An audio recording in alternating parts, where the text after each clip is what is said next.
Morning mga katuna, breakfast tayo. Napakahirap talaga naman gumawa ng content. Oo, lalo na kung content creator ka at the same time is trabahador ka din. Oo. So, dahil yung pag-vlog ko ay naka-registered sa food, travel at comedy, adventure. So, sige, dito tayo sa food. Kain tayo. Breakfast natin, hindi ko napakita sa inyo kung paano ko niluto, pero as usual, niluto ko pa rin siya sa rice cooker. Nagsaing ako, nilagyan ko ng sardinas yung sinaing ko, tapos alokbate, tapos konting magic sarap, at eto na yun. Pray muna tayo. Ayun, amen. Thank you Lord sa food. Sardina. Sarap. Alokbate. Ito naman. Ganda ng kulay ng rice ko. Orange and reddish color.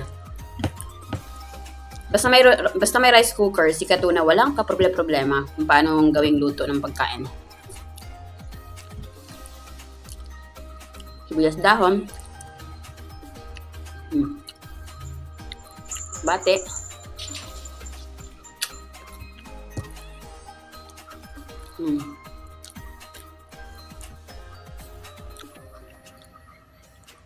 Alokbate may sardinas at kanin.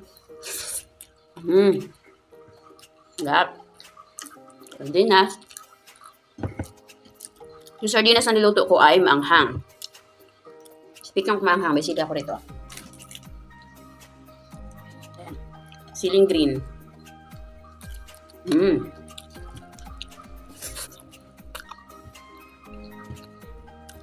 Iwan ko, di talaga ako nagpapakain ng walang sili. Pang appetite ko yun. Kaway-kaway sa mga katuna ko dyan, hindi makakain ng hindi maanghang.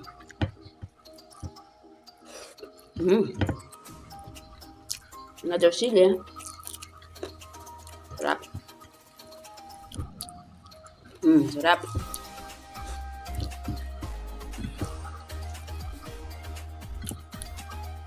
Yung nga palang sardinas na binili ko is Youngstown. Batang Youngstown kasi ako, kaya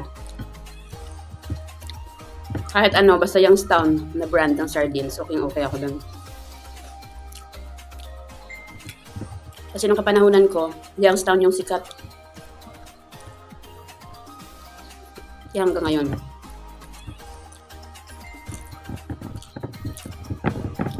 May nagtatanong sa akin kung paano ako nakakakain. Kaya lang haba ng kuko ko. Abay, ganito. Normal na kumakain, kagaya ng pagkain nyo. Sarap.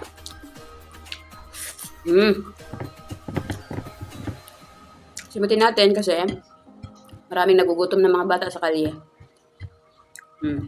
Kaya bawal magsayang ng pagkain.